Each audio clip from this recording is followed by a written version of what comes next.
Buenas tardes. Este es nuestro tercer video de vectores y vamos por algo que llamamos teoría de conjuntos. Resolver unos ejercicios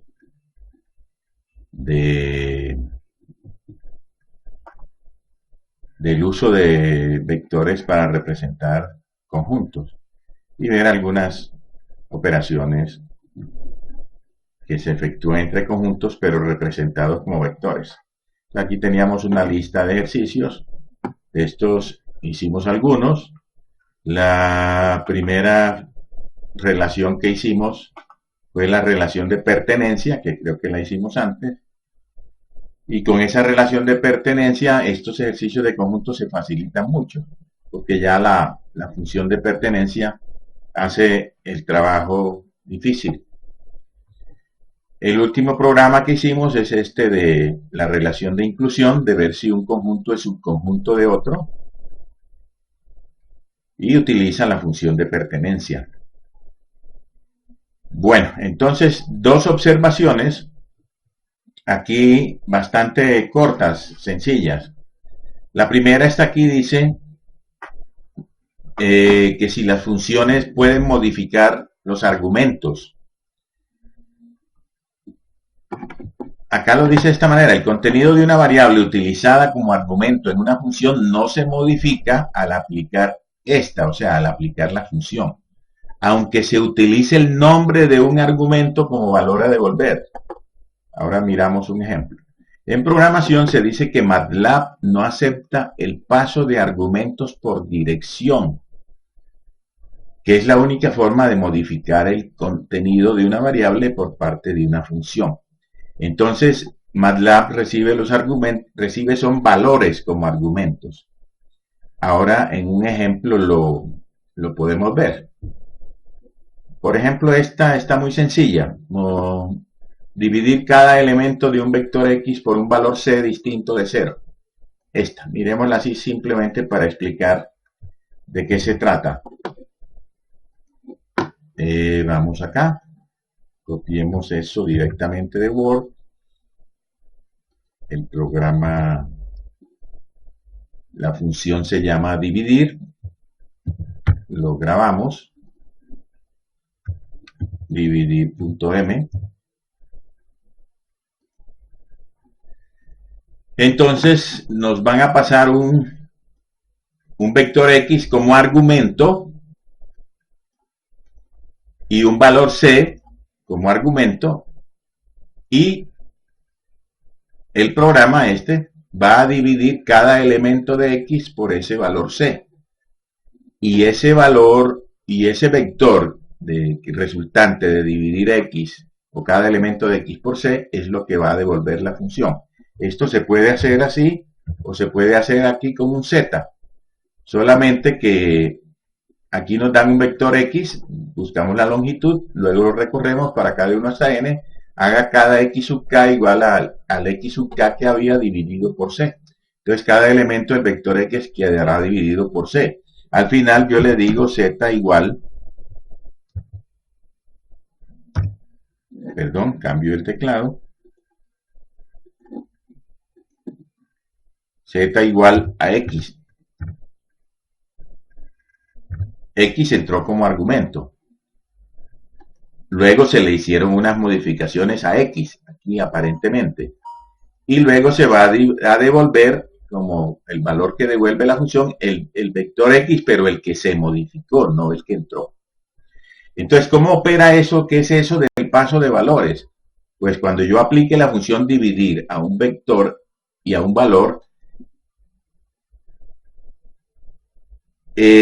internamente en el MATLAB, en el programa que ejecuta la función, los valores del vector X se pasan a una variable interna de esta función. O sea, esta variable X, cuando aquí dentro de la función se habla de X, no es de la X que se utilizó o de la variable que se utilizó para colocar los valores aquí como argumentos.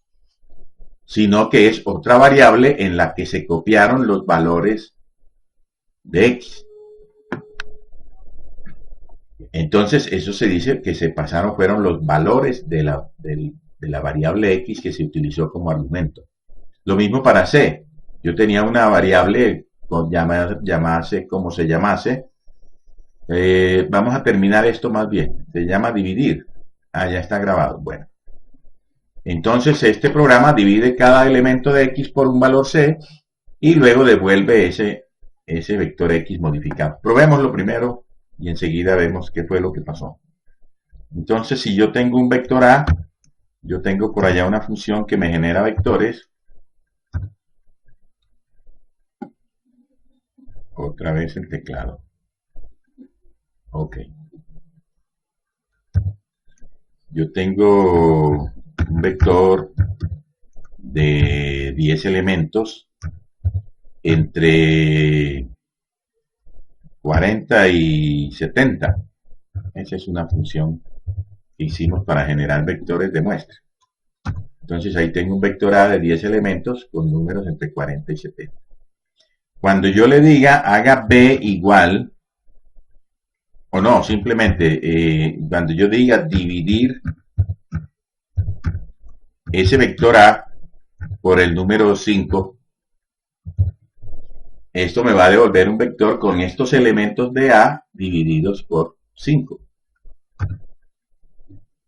Bueno, como no eran enteros, nos lo mostró todo como reales. Entonces 50 dividido 5 es 10, etcétera. El último 60 dividido 5 es 12, o sea, solamente resultaron dos enteros aquí. Pero bueno, entonces la pregunta es, ¿será que la función dividir dividió cada elemento de A por 5? Miremos quién es A. Resulta que A es el vector original, el vector A no se ha modificado. Entonces, ¿qué fue lo que pasó? Que cuando yo puse aquí A, dividir A por 5, lo que hizo el programa que ejecutó esto, o sea, el intérprete de MATLAB, fue colocar los valores del vector A en la variable que allá en el programa se usó como argumento, o sea, en X,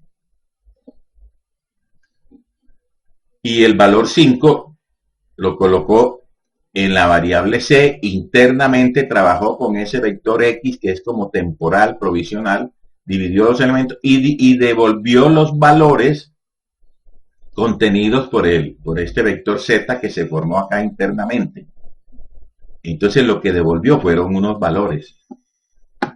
Entonces cuando le dijimos dividir, el programa me devolvió 10 valores que corresponden a los valores de A divididos por, pero no modificó en ninguna parte la variable que se usó como argumento al llamar el programa aquí. Entonces lo que dice allá en la nota es que aunque usted acá no hubiera usado Z, ¿sí? Si usted no hubiera utilizado Z y acá hubiera puesto X, o sea, está usando la misma variable que ingresó como argumento X como valor de salida. Pero ¿cómo trabaja el programa que ejecuta esto? Utiliza el valor de entrada, trabaja con él y si los valores se modificaron, esos valores devuelve, pero ojo, devuelve unos valores. No modifica la variable que se utilizó acá en Octave. Listo, entonces eso es lo que dice. Entonces, ¿cuál es la única forma de modificar este vector A? Que usted acá, fuera de la función, no adentro, porque adentro no se modifican, que fuera de la función usted diga, haga A igual a dividir A. Ahí sí, el vector que le devuelva a esta función, dividir A por 5, lo vuelvo a asignar en la variable A y ahí sí se va a modificar el A que teníamos.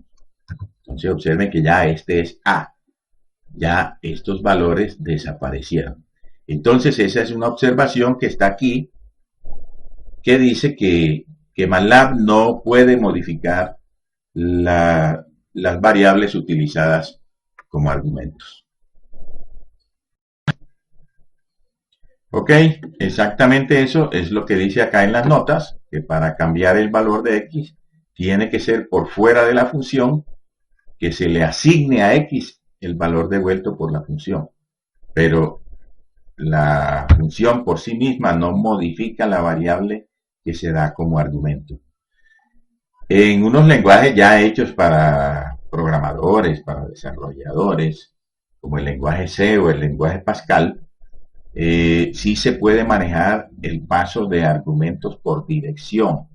Es decir, que cuando usted llama a esta función y pone aquí una variable A o la que sea, entonces lo que le está pasando es la dirección de la variable, no los valores que contiene la variable. Y entonces cuando el programa acá le digan divida, haga el X de la posición K igual a dividir al mismo elemento dividido por C, él va y lo trabaja sobre la función que le pasaron como argumento. Por ejemplo, si le pasaron una función A, allá va y la modifica. Pero eso no lo puede hacer MATLAB. Entonces es lo que se conoce como paso de argumentos por valor o por dirección. El otro detallito, bueno, aquí hay unos ejemplos que pueden mirar, así los ejercicios no los hayamos hecho en clases, de rotar un vector, etcétera, de qué es lo que hicimos ahora, de dado un valor, un vector inicial, al aplicar la función no se modifica a no ser que se haga una asignación por fuera de la función. El otro detallito que quería mostrarles es el de cómo maneja MATLAB las cadenas de caracteres. Resulta que para MATLAB una cadena de caracteres es simplemente un vector en donde cada componente es un carácter. Peor aún, no es un carácter, es el código ASCII de ese carácter. Entonces MATLAB no maneja cadenas como tales, maneja vectores de códigos ASCII. Entonces aquí hay un ejemplo de ver cómo se pegan dos cadenas, que eso lo habíamos hecho antes, utilizando los corchetes. Entonces, vamos a mirar que si tenemos dos cadenas, como se llamen, vamos a borrar aquí. Si tenemos dos cadenas A y B,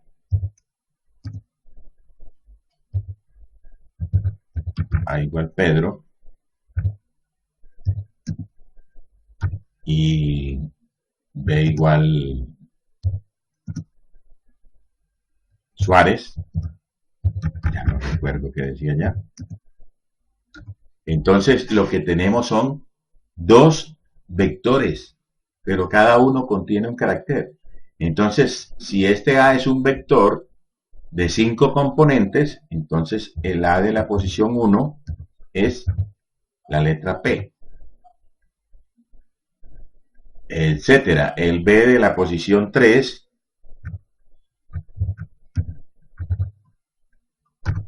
es la letra A. Entonces aquí tenemos, es un vector de caracteres. ¿Y cómo verificamos que no sean caracteres, sino que es que son los códigos ASCII de esos caracteres? Pues muy fácil.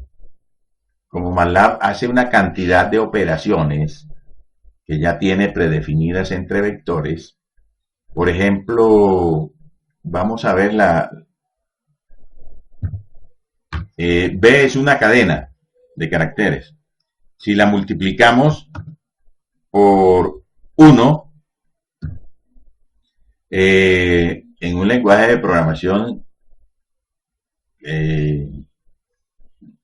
profesional, digamos, nos diría un mensaje de error, que sería, usted está mezclando tipos, está tratando de hacer una operación entre una variable de tipo cadena y un número, cuando la operación producto está definida es solamente para números. Pero resulta que no, que MATLAB también tiene definido el producto para vectores. Y como B es un vector, entonces lo que hace es multiplicar cada componente de B por 1. Vamos a ver qué nos da. Observen lo que nos dio. B por 1 nos dio este vector. ¿Y qué es esto? Resulta que B era Suárez. Lo que tiene almacenado MATLAB en B son los códigos ASCII de la palabra Suárez. O sea, de cada uno de los caracteres. Entonces, por ejemplo, aquí uno que podamos reconocer de una vez, el tercero es la A minúscula. La A minúscula en la tabla ASCII ocupa la posición 97. Entonces, si yo cogí el 97 y lo multipliqué por 1, me dio 97. Seguramente la E tiene código 101 siguiendo esa secuencia. Entonces, por eso MATLAB hace estas cosas. Y hace cosas más raras. ¿Qué pasa si usted dice haga B más 4? Esa operación sí que debería estar completamente prohibida. B más 4 nos da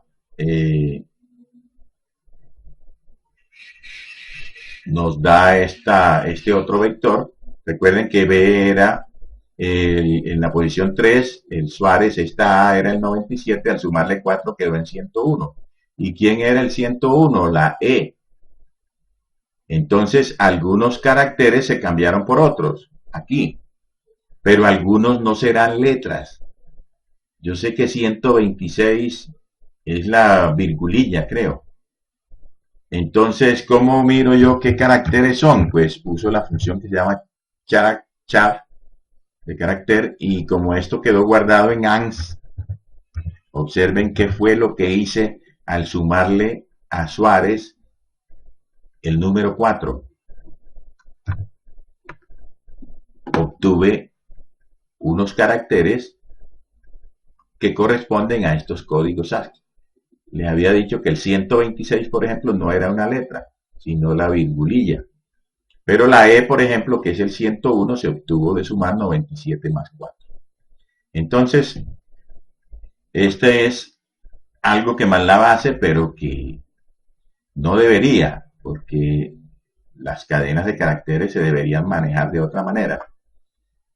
Entonces, MATLAB no es fuerte para manejar cadenas de caracteres. Acuérdense que MATLAB es un paquete matemático, un asistente matemático que va a ayudar a hacer matemáticas, no a hacer directorios telefónicos o cosas así.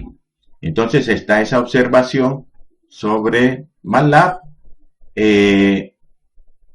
Pero miremos que algunas funciones que nosotros habíamos hecho para números, por ejemplo, aquí hay una función que se llama simétrico. Como ejemplo, yo no sé si la llegamos a ejecutar.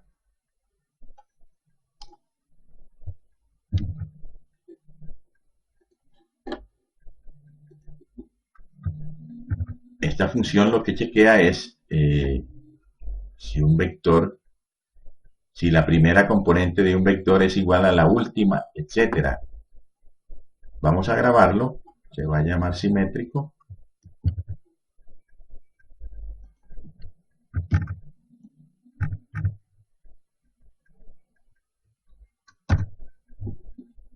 Y vamos a organizar esto un poquito.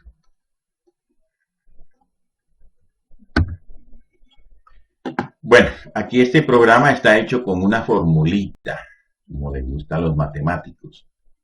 De lo que se trata es de esto. Vamos a hacer ¿qué dice aquí? CLC.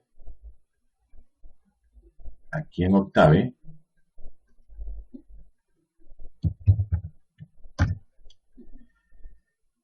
Si yo tengo un vector x igual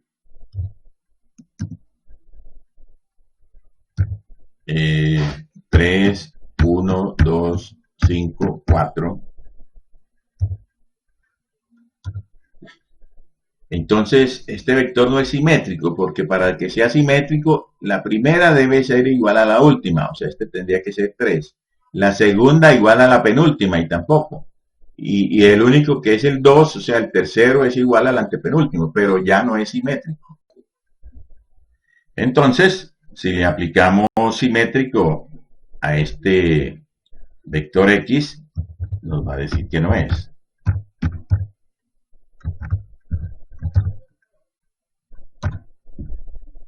En cambio, si construyo un vector Y, 5, 2, 1, 3, 4, y aquí me empiezo a devolver 3, 1, 2, 5, entonces este vector sí es simétrico, porque el primer elemento es igual al último, el segundo es igual al penúltimo, etcétera.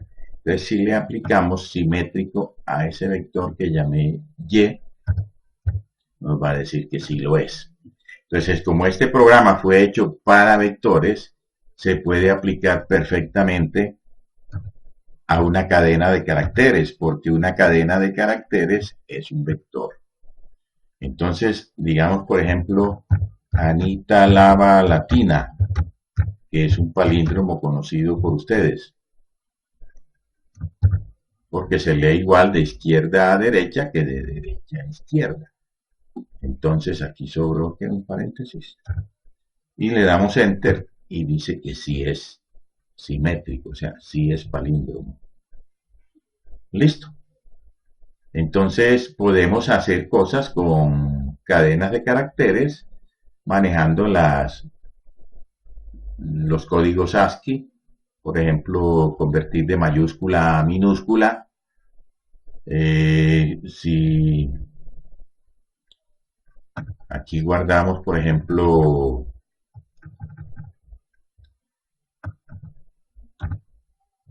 vamos a ver,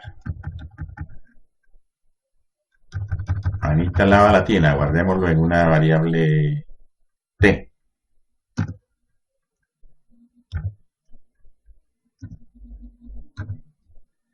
Entonces están en minúsculas. ¿Cómo lo paso a mayúsculas? Pues en el código ASCII las mayúsculas empiezan en 65, las minúsculas en 97. Entonces si a una minúscula le resto 32, me da la mayúscula correspondiente. Entonces llamemos T1 a T menos, ¿dónde está el menos? Por acá. T menos 32 y nos dio esto. Pero estos son los códigos ASCII de el 65, es la A mayúscula, etcétera. Entonces, ¿cómo es que lo volvemos letras? Con char. Yo no sé cómo manejará internamente Octave eso de que a veces son números, a veces son las letras. Yo sé que si yo hago T1 igual a char de T1, me pasa esos códigos ASCII a caracteres. Entonces ahora quedó T1 igual a Anita Lava Latina, pero en mayúscula. Entonces podríamos hacer algún tipo de operaciones con las cadenas de caracteres, pero eso es que un jueguito, porque eso no tiene mucha aplicación en matemáticas por lo menos. Entonces, esa era la observación que teníamos que hacer sobre las cadenas de caracteres vistas como vectores, ¿sí? O sea, realmente una cadena de caracteres es un vector de códigos ASCII, o sea, un vector de números enteros. Listo, entonces aquí están los ejemplos que acabamos de hacer, etcétera, etcétera. Entonces vamos más bien a unos problemas más interesantes que van a implicar alguna complejidad mayor, pues. En este curso, al hablar de vectores, el problema más difícil quizá es el del ordenamiento de vectores. Entonces dice acá que el ordenamiento es un proceso muy necesario en muchos problemas de la vida real y requiere que los elementos a ordenar estén almacenados en algún tipo de estructura de datos. O sea, que todos los elementos estén, por ejemplo, en un vector. Y al estar ahí podemos empezar a intercambiarlos de puesto y lograr un ordenamiento. Entonces, el primer método de ordenamiento que vamos a ver parte de un ejercicio que habíamos planteado antes, que era una función booleana que se llamaba ordenado, que verifica si un vector X está ordenado de menor a mayor. ¿Sí? Entonces, miremos cómo trabaja. Hagámoslo en Octave. Es esta función booleana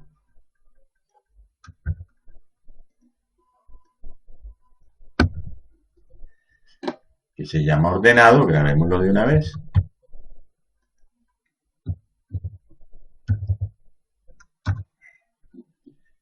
Entonces, lo que va a chequear es esta función verifica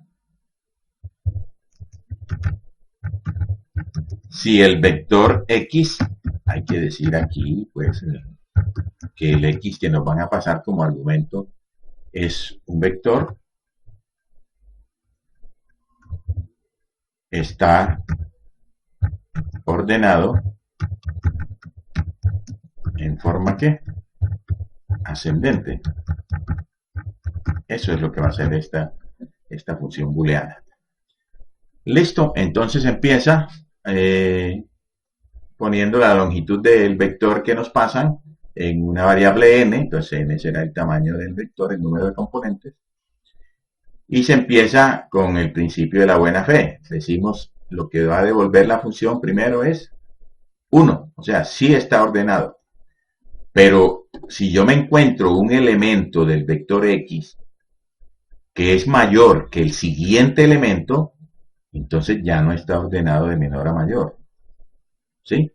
Se perdió el orden. Entonces, con uno solo que sea mayor que el siguiente, con un xk que sea mayor que xk más 1, cambiamos la z por 0, o sea, decimos no está ordenado, y nos salimos para que no siga siendo ya cosas innecesarias. Con uno solo que no esté ordenado, con una sola parejita que no esté ordenada, ya el vector no está ordenado.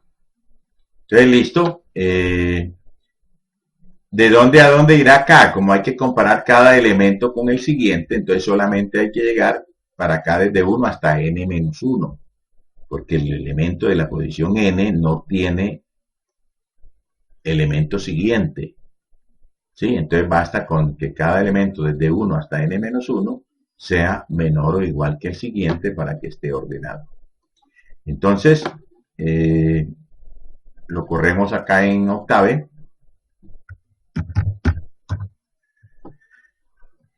Hagamos un vector A de esos al azar, un vector de 10 componentes entre 20 y 40.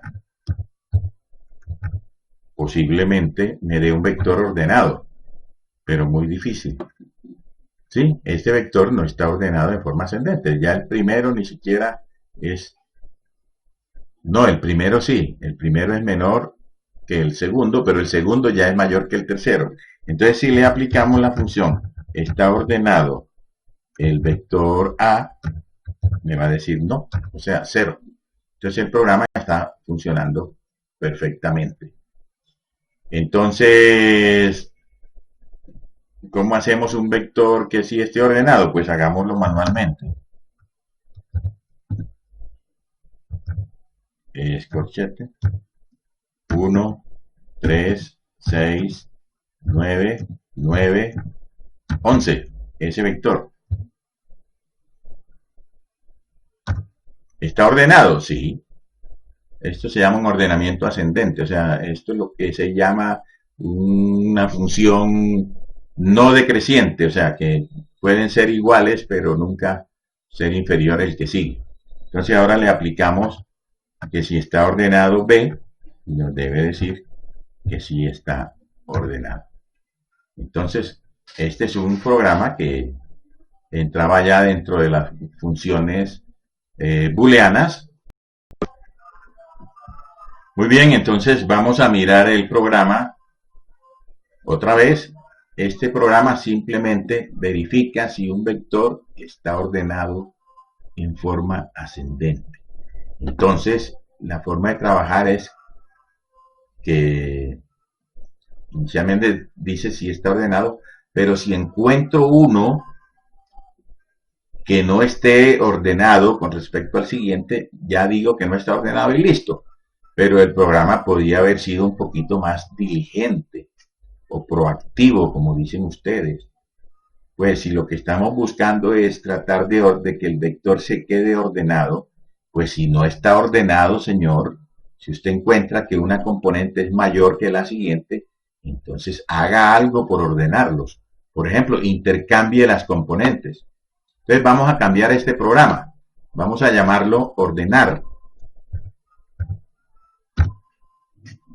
Entonces ya no es una función booleana. Entonces vamos a decir que este programa trata de ordenar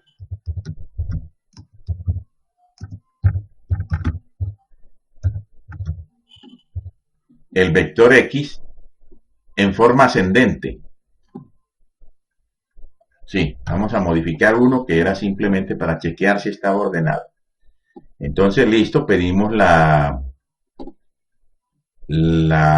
longitud del vector. Esto ya no hace falta porque no es una función booleana lo que vamos a hacer. Lo que vamos es a tratar de ordenar el vector X. Entonces, por ejemplo, si X sub K es mayor que XK más 1, intercámbielas. ¿Cómo era que se intercambiaban dos variables? ¿Se acuerdan? Utilizábamos una variable auxiliar. Haga una variable auxiliar a XK. Luego cambie XK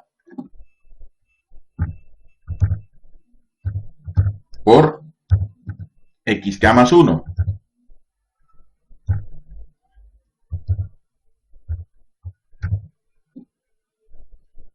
Y luego haga XK más 1 igual a ¿quién?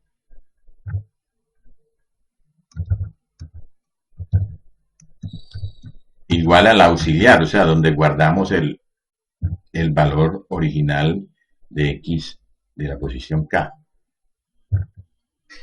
Y entonces listo, ya este programa no es tan perezoso. Si encontró que un par de componentes no estaban ordenadas de menor a mayor, sino de mayor a menor, entonces intercámbielas.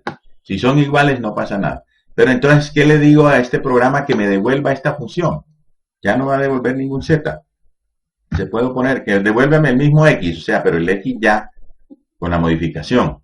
Le paso los valores de un vector X y me devuelve los valores ya de otra manera. Entonces, ojo, este programa trata de ordenar el vector. No hemos dicho que lo va a ordenar de una vez, sino que si encontró una parejita en desorden, la intercambia. Listo. Entonces, vamos a probarlo. Se llama ahora ordenar. Archivo, guardar como ordenar.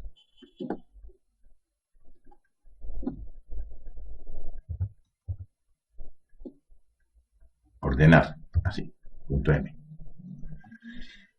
¿Listo? Entonces, vamos a ver qué hace. Pues vamos a Octave. El vector inicial, el vector A. Trabajemos con el vector A.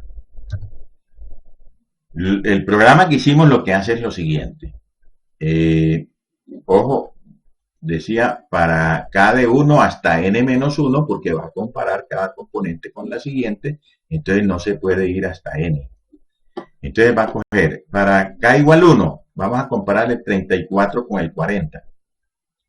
¿Es mayor? No, entonces no. ¿Es mayor? No, entonces no haga nada. Entonces paso a K igual 2. Cuando K sea 2, va a preguntar si el X2, o sea el 40, es mayor que 25. Y sí. Entonces me intercambia el 40 con el 25. Entonces el 25 queda aquí donde estaba el 40 y el 40 acá. Luego este 40 que quedó acá lo compara con el 38 y el 38 se cambia con el 40, etcétera. Observen que ese 40 se va a ir hasta el último. Porque va a quedar de último porque al llegar acá -1 ya por aquí venía el 40 y se intercambió. Entonces observen cuál es el efecto que hace el programa ordenar. El vector se llama A.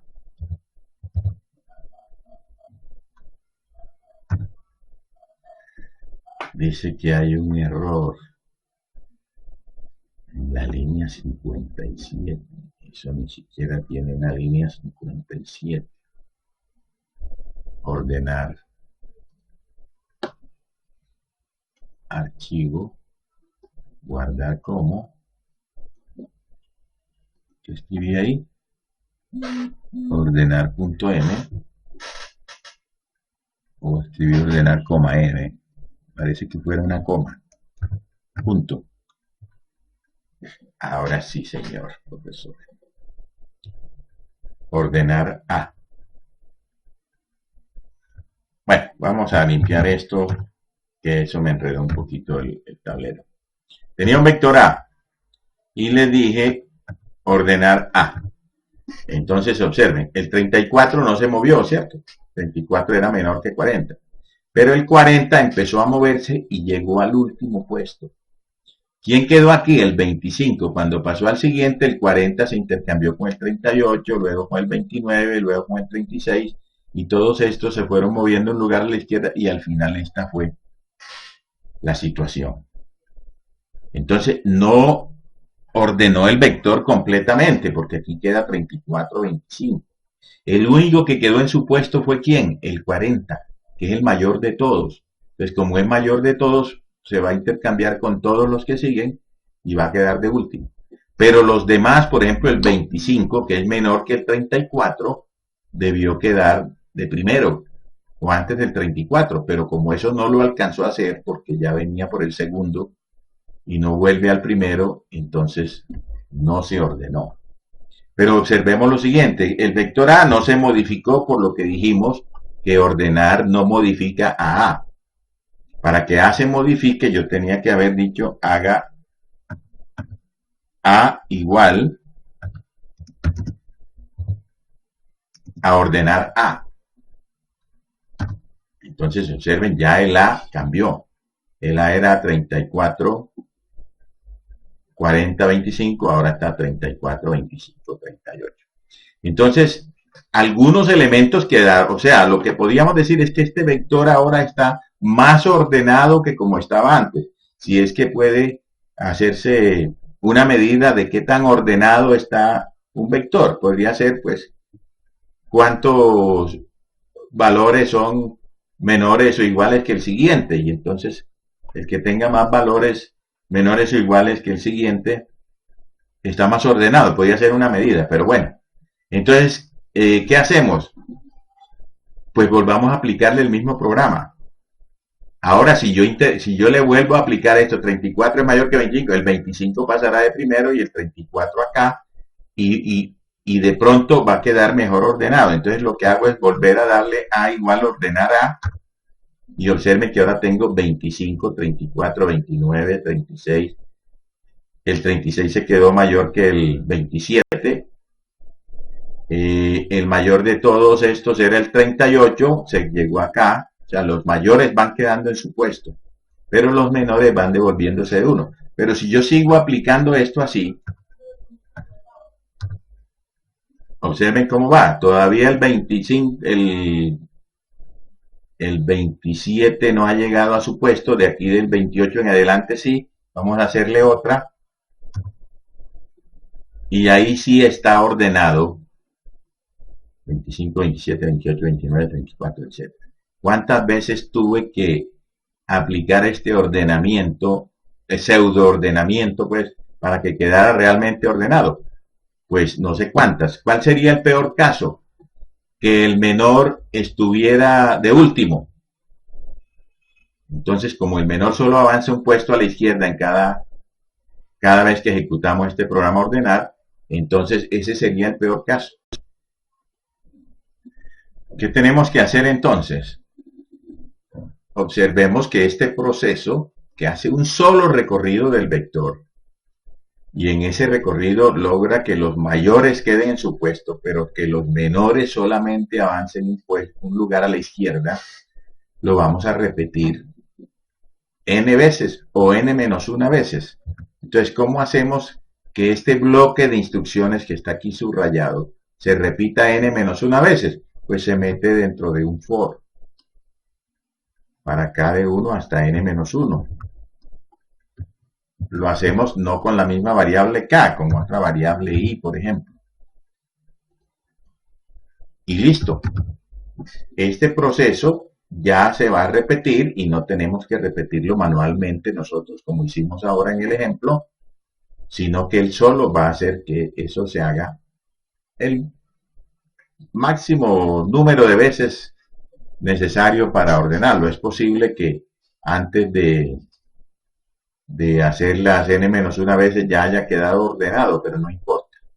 Entonces lo volvemos a grabar. Tenemos acá un vector A. Empecemos otra vez.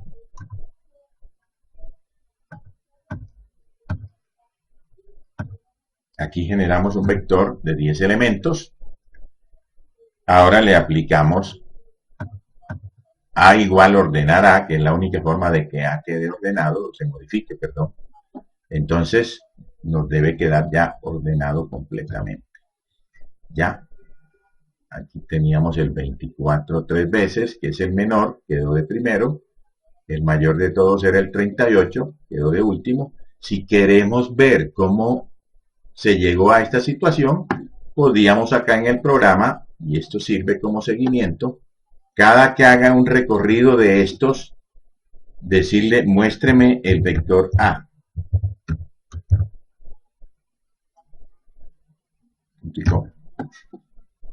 Y ahí vamos viendo los pasos hasta llegar al final. Ok, entonces volvemos acá.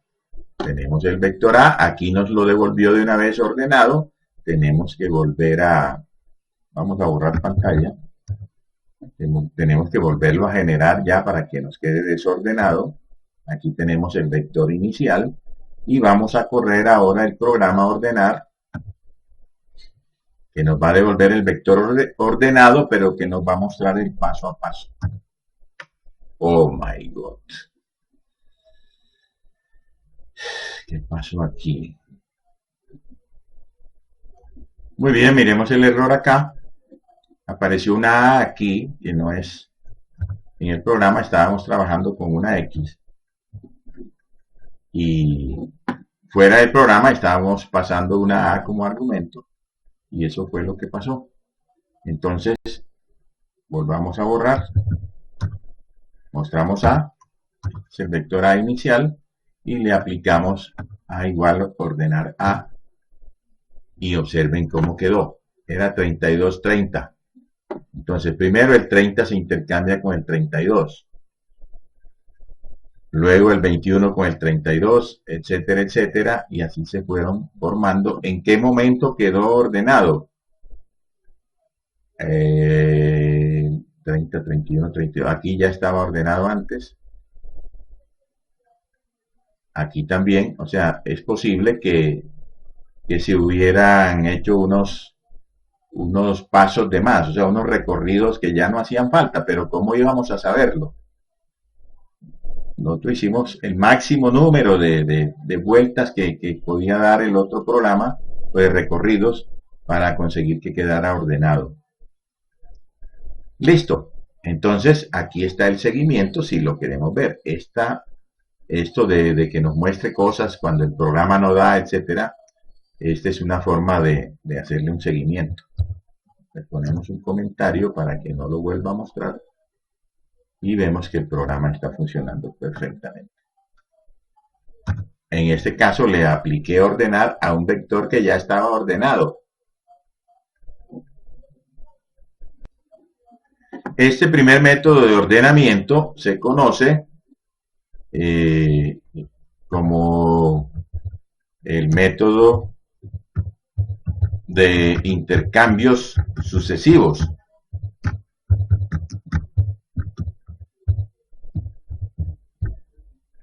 Y funciona. ¿Hasta dónde es bueno? Pues ya depende del tamaño del vector al que le vayamos a aplicar esto.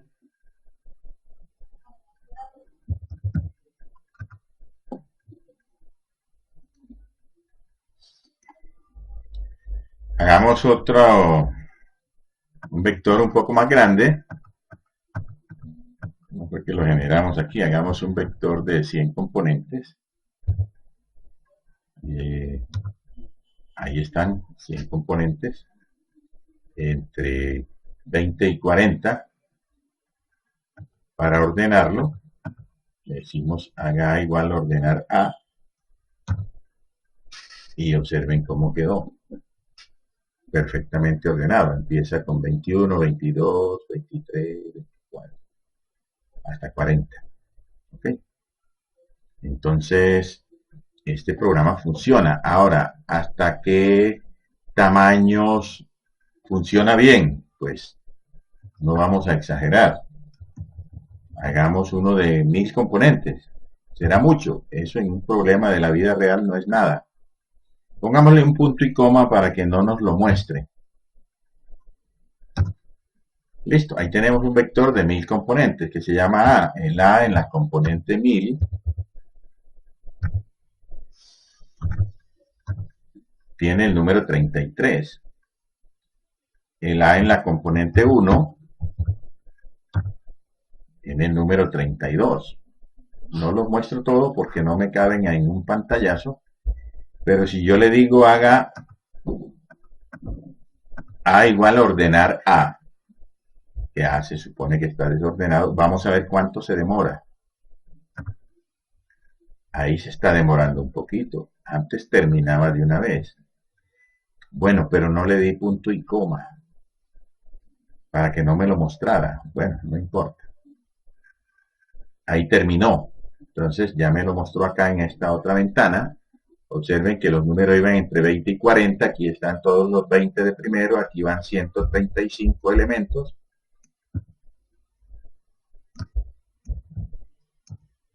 Hasta el 780, 900, hasta el 1000. Hasta el 1000 nos quedaron ya los 40 de último. Entonces se demoró un poquito, pero lo pudo ordenar. De todas maneras, es nuestro primer programa de ordenamiento, el más rudimentario, el que hace todos los intercambios habidos y por haber. Cada que se encuentra una pareja desordenada, trata de ordenarla. Entonces, lo que vamos a ver ahora es otro método de ordenamiento que también lo que hace es simplificar un poco el trabajo de este primer método. ¿Cuál va a ser ese método? Pues observemos que con esto de ir haciendo los intercambios cada que encontremos una pareja desordenada, no se obtiene mucho, o sea, funciona bien para los elementos mayores, pero los menores solamente avanzan un lugar a la izquierda. Entonces vamos a hacerle una pequeña modificación al método. En vez de tantos intercambios, vamos a hacer un recorrido para saber simplemente quién es el menor de los que están ahí en ese recorrido, y hacemos un solo intercambio y pasamos el menor para el primer puesto, y así vamos a obtener un método que debe ser un poco más eficiente porque no hace tantos intercambios. O sea, busca cuál es el menor y hace un solo intercambio, y en los mismos n-1, en el mismo recorrido de los n-1 elementos, nos ordena el vector. Ese va a ser nuestro siguiente método de ordenamiento, que le vamos a poner el nombre del método de la burbuja. Muy bien. Veamos entonces en las notas. Partimos de este programa ordenado y mediante un pequeño cambio hicimos que ordenara un vector dado. Aquí están las pruebas, aquí habla del número mínimo de veces que se debería repetir, yo creo que es el máximo, pero bueno, ahí está el programa, ordenar, y es el algoritmo que dijimos que se llamaba método de ordenamiento por intercambios sucesivos. Ahí están las pruebas. Vamos a ver el método de la burbuja, que ya dijimos de qué se trataba. Entonces, dice, nos da un vector inicial. Aquí hay uno de 6 componentes, no importa. Entonces dice, en el primer recorrido, vamos a ver cuál es el menor de los elementos del vector B a partir del primero. Entonces, tenemos que ir hasta el último y comparando, hay que hacer comparaciones, pero solamente guardando cuál va a ser el elemento menor, o sea, sin hacer intercambios. Una vez se tenga la posición del menor, en este caso es la 2, entonces intercambiamos el elemento de la posición 2, que es el menor, con el elemento 1, que es el que estamos cambiando en el primer recorrido. Entonces, listo, hicimos un solo intercambio, el 14 con el 10. En el segundo paso ya este 10 está en su puesto y hay que partir de la posición 2 hasta la última a ver cuál es la menor. Y encontramos que es el 12. Cuando tengamos que la posición sexta, lo intercambiamos con el que estábamos mirando, que era el 10. Ahí está medio subrayadito. Y nos queda entonces 14, 12, o sea, 12, 14. El 14 pasó acá. En el siguiente paso, o sea, ya vamos a chequear desde la tercera en adelante, encontramos que el 14 la intercambiamos con el 19 y así sucesivamente hasta que el vector quede ordenado. Entonces aquí está resumido como en pseudocódigo. Dice, para i de 1 hasta n-1, o sea, i es como el paso. En el paso i vamos a buscar la posición p del elemento menor de todos los xk, pero solamente para k desde i hasta n. O sea, en el paso 1 buscamos el menor entre 1 y n, en el paso 2 entre 2 y n, eso es lo que dice aquí. Y una vez tengamos esa posición p, intercambiamos con el que está en la posición i. En el primer paso, cuando i es 1, intercambiamos con el 14. Cuando i es 2, intercambiamos con el 12. Y así sucesivamente. Entonces, ¿qué es lo que nos evitamos? Hacer tanto intercambio. De todas maneras, hay que hacer las mismas comparaciones. Pero el intercambio implica 3 asignaciones y la comparación solamente es ir guardando la posición del menor. Entonces, vamos a hacer ese pequeño cambio y tenemos burbuja. Vamos a ver cómo dice acá que funciona burbuja. Dice, vamos a usar un programa parecido al otro, o sea, tiene un for para ir desde 1 hasta n-1 y otro for para acá desde i más 1 hasta n, que es lo que decíamos ahora. Entonces, vamos a buscar la posición en el paso i. Entonces, la primera posición empieza siendo la i y luego desde i más 1, o sea, las restantes, la que sea menor que p, que es la posición. Bueno, aquí hay un error. Hay que tener cuál es el elemento menor, o sea, haga el menor igual a el x de la posición i. Y vamos a comparar si x de k es menor que m. Listo. Esto podría quedar aquí con un enter. Entonces decimos, el menor en el primer momento es el xi, pero la posición que es la que nos interesa es la i. Entonces hay que hacer dos cosas. El nuevo menor es el xi y la nueva posición es la posición k. Listo. Eso es lo que dice acá. Para ir desde 1 hasta n-1, halle la posición p del menor de los xk para k desde i hasta n. Entonces, ¿cómo hallamos el menor? Pues poniendo desde la posición, pues dice desde la posición i hasta n, entonces empezamos en i. Ahora el menor igual a xi. Luego chequeamos los restantes.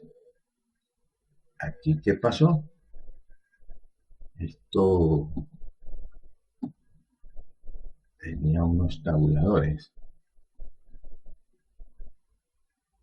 Aquí.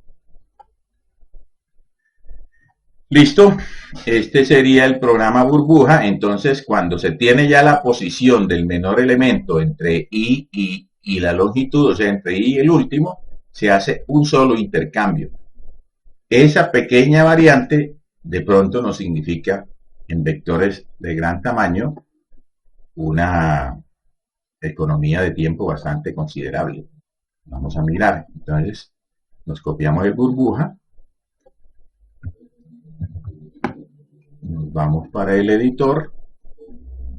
Lo pegamos. Se va a llamar burbuja. Lo guardamos. Burbuja.m. Listo. Esto no funcionó para nada. Este también va para allá. Aquí hay otro for. No. Así más bien. Aquí vienen los intercambios. Ahora sí está presentable. Se llama burbuja. Listo. Entonces, para ir desde 1 hasta n-1, buscamos la posición del menor elemento entre el i y el n. Entonces, el primer menor es el xi, y los restantes van desde i más 1 hasta n. El que sea menor queda en m, pero la posición, que es la que nos interesa para hacer el intercambio, queda en p. ¿Ok? Entonces, ahí está el método de la burbuja. Ya está grabado. Venimos acá. ¿Qué vector tenemos ahí? Un vector A, pero ya ese A está ordenado. Entonces, hagamos otro. ¿Dónde fue que generamos A? Vamos a hacer un vector de 1000 componentes entre 2 millones y 4 millones.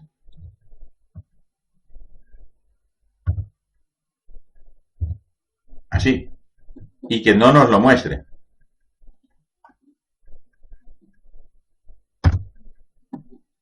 Y le aplicamos burbuja. Pero vamos a no dañar el vector A. Vamos a hacer un vector B igual a burbuja de A. Y que no nos lo muestre. Son 1000 componentes.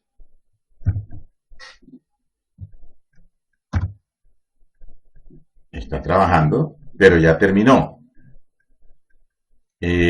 ¿Cómo hubiera sido si el primer método se llamaba ordenar?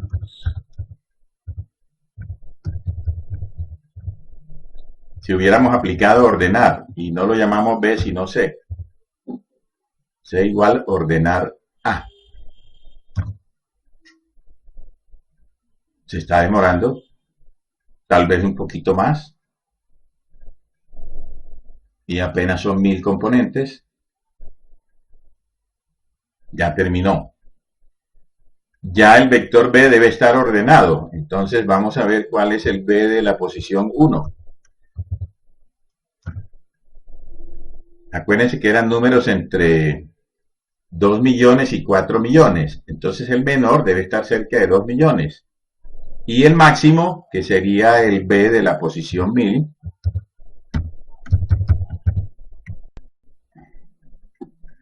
y el B1000 es un número cercano a 4 millones.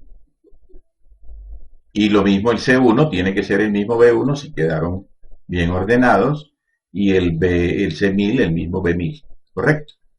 Pero aquí no pudimos medir el tiempo de una manera como confiable. Entonces MATLAB tiene un truquito para medir el tiempo. Y es que al principio del programa se coloca una instrucción que tiene que ver con los ruidos que hacían los relojes antiguos. Un reloj hacía tic, toc. Entonces usted en MATLAB coloca tic antes de empezar a ejecutar la primera instrucción, y cuando el programa termine le dice toc. Entonces con eso el programa ordenar, además de ordenar el vector, nos va a decir cuánto se gastó ordenándolo. Lo mismo con el otro programa que se llama burbuja. Pongámosle el tic y el toc para compararlos.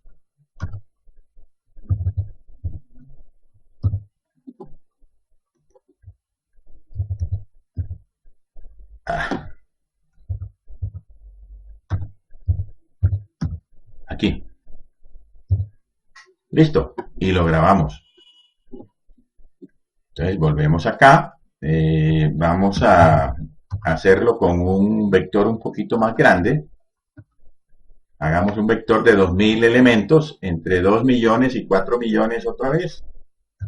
Observe que ahí generó 2000 elementos. Eso no se demoró tanto. Y vamos a hacer un vector B. Ah, no, el vector A es uno solo. Vamos a ordenarlo primero con el método de hágase igual a ordenar el vector A, pero que no nos lo muestre. Entonces esperemos a ver cuánto se termina. Acuérdense que ordenar se supone que es más lento que burbuja. Entonces ahí está trabajando. Ahora tiene 2000 elementos. Entonces dice, para acá, para ir de 1 hasta 2000, que era el número de veces que se iba a repetir el proceso. Recorra 2000 elementos o 1999, compare cada uno con el siguiente. Si es mayor, intercambie y luego pase a i igual 2 y vuelva y mire todos los números e intercambie los que sean mayores que el siguiente. Eso le toma un poquito de tiempo. 2000 veces 2000 da 4 millones de comparaciones que hace ese programa. Casi 4 porque es 2000 por 1999 o 1999 por 1990. Ahí terminó. Ya debió ordenar a C, o sea, ya el C1 debe ser un número próximo a 2 millones. Acuérdense que este es otro vector, lo volvimos a generar. Y el C2000, que es el último, será un número próximo a 4 millones. ¿Cuánto se tardó? Aquí dice que se tardó 51 segundos. Esos no son exactamente segundos, pero es bastante aproximado. Nosotros no teníamos un cronómetro para comparar si ese reloj de MATLAB funciona como el de nosotros. Pero bueno, ahora ¿cuánto daría con burbuja? Con burbuja nosotros hicimos un vector B, aplicándole burbuja al vector A. Vamos a ver si es cierto que demora un poquito menos.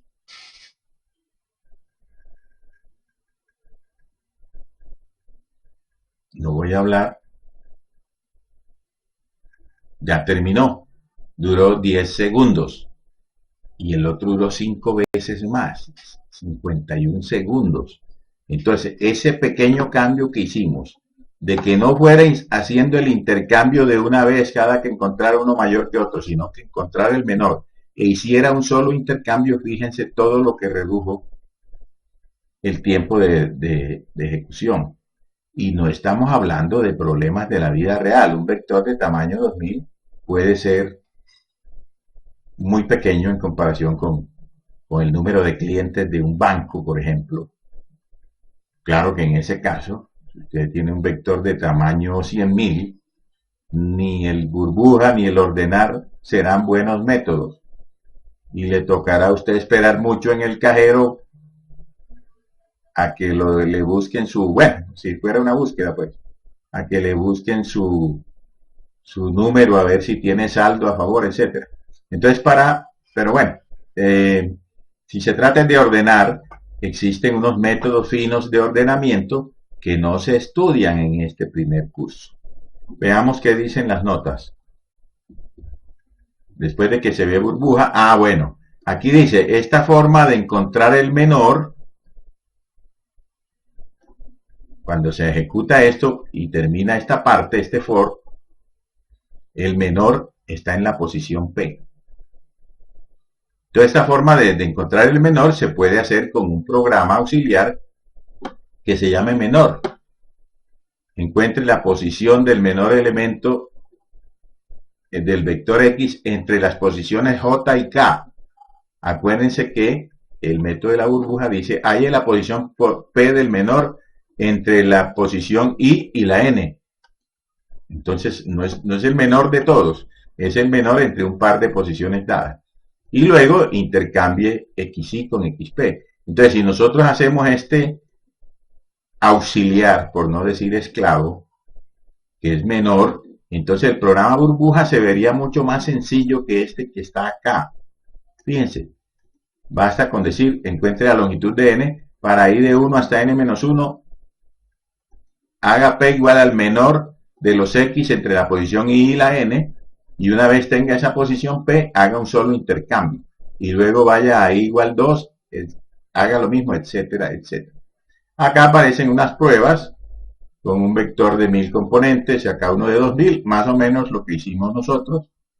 Acá los tiempos no fueron exactamente los mismos, pero pudimos ver en este caso dos algoritmos baratos de ordenamiento.